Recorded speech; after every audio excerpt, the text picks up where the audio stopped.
In a week full of huge developments in political news, from the potential recalling of army reservists, the looming threat of tariffs, and a double defection to reform UK, this week's episode of the Roundup by News of the Week will cut through the noise, the worry, and the unknown to explain and analyse British political news in a balanced and accessible way, helping you to stay informed. Just a reminder, you can read this episode and check my sources on newsoftheweek.net, where you can access all of News of the Week's other content.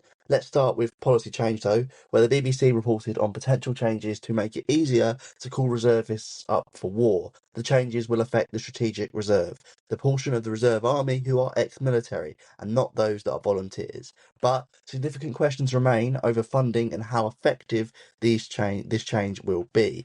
The plans have come from the Defence Spending Review, meaning they are what the government has found to be an effective solution through their own research.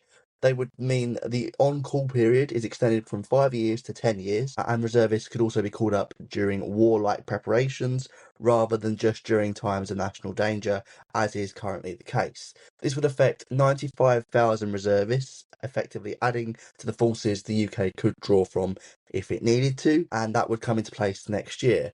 That all sounds great, but we need to go back to those funding concerns. Because in December, the Chief of Defence Staff said there was a £28 billion shortfall over defence spending plans, meaning there is a gap between what is currently budgeted and the money that is actually there to be spent. The government are planning to deal with this by increasing military spending, but crucially, they would increase it in increments, 2.5% by 2027, 3.5% by 2025, and then some vague ambition of 5% when it is economically feasible. There are concerns that that isn't enough and that the increments don't deal with the lack of funding because of how spread out they are. For example, there are people within NATO, like the USA, who are pushing for more funding.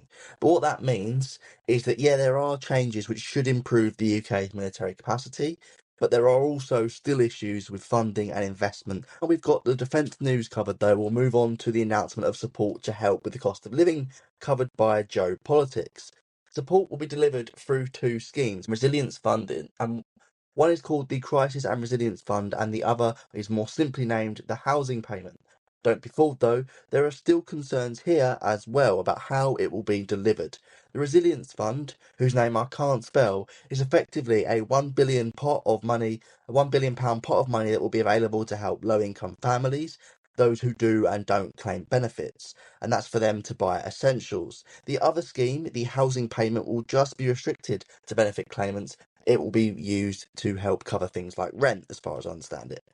The policy has been praised by charities in the sector, and it is a replacement of previous schemes. So you might be asking, well, what's the concern then? Well, that concern is that the policy is being delivered by local councils, meaning that they will control the schemes once the money is given to them.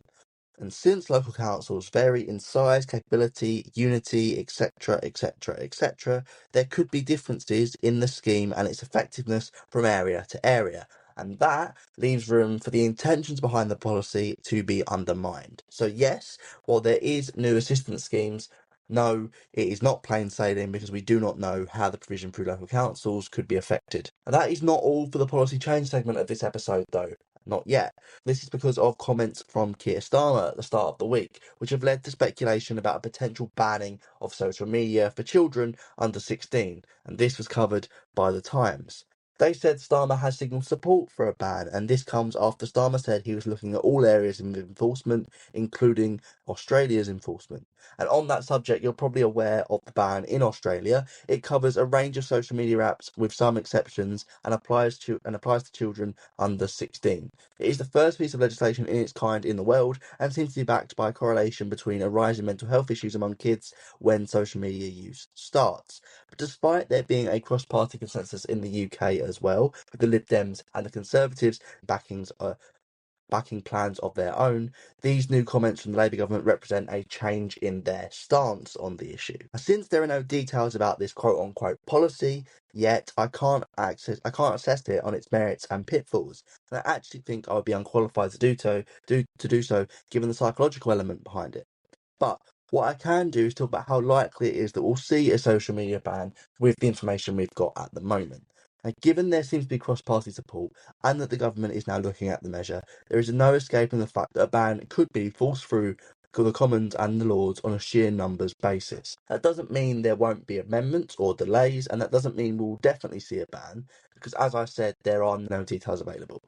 And so there could be disagreements on how it should work, who might deliver it, and all sorts of things like that, which would then undermine the maths bit we've just talked about.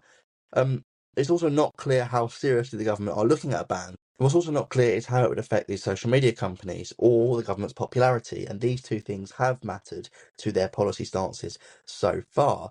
That would also affect the implementation. So that all makes it pretty hard to say whether we're going to see a ban or not. What we've got currently is that there is supposedly support within the cabinet for a ban. What you can be reasonably sure of is that even if there is a ban, and even if this is the start of plans coming forward, we won't see it actually implemented for months, if not years.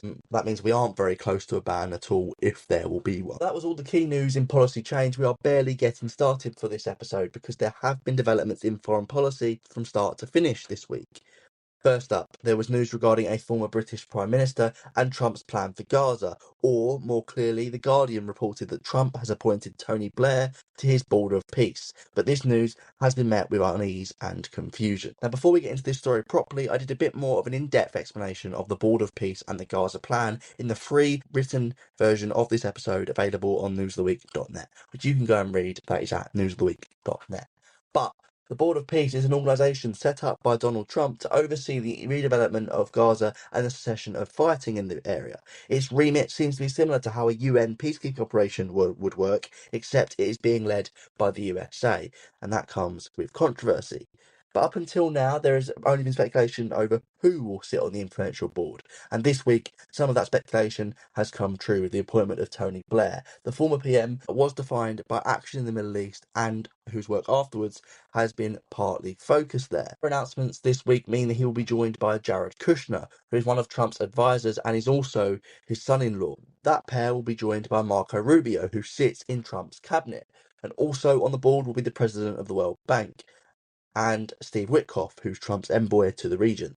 Many senior advisors have also been announced, but we won't go into detail of them here. The bigger concern for right now is that these amendments come at a kind of peculiar time. The Board of Peace's role will come mostly during the second phase of the peace process, but for now, we have not progressed past stage one.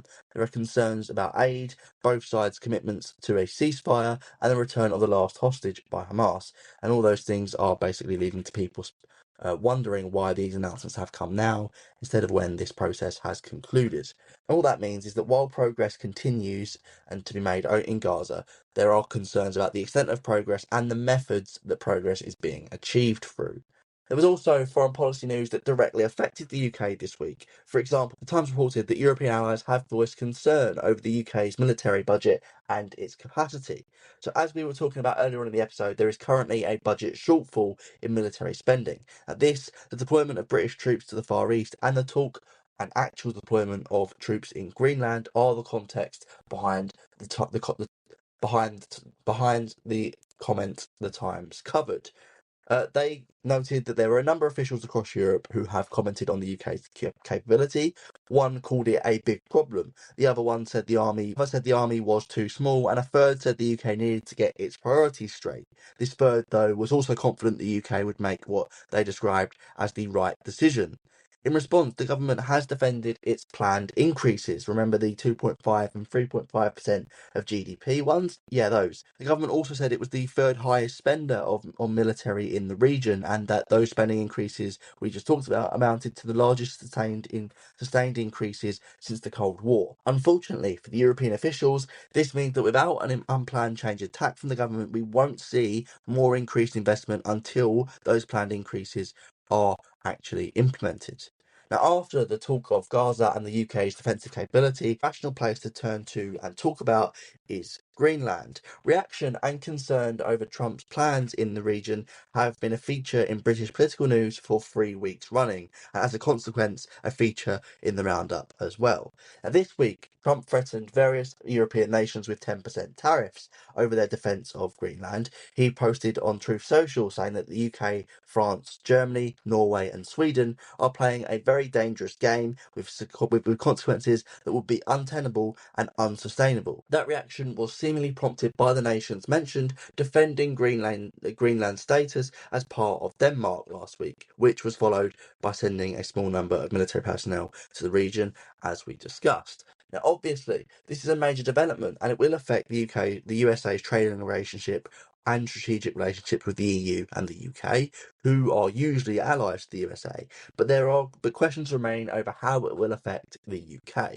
Well, if you remember the tariffs from last year, they did hurt the UK's growth predictions, and in turn that negatively affected the economy.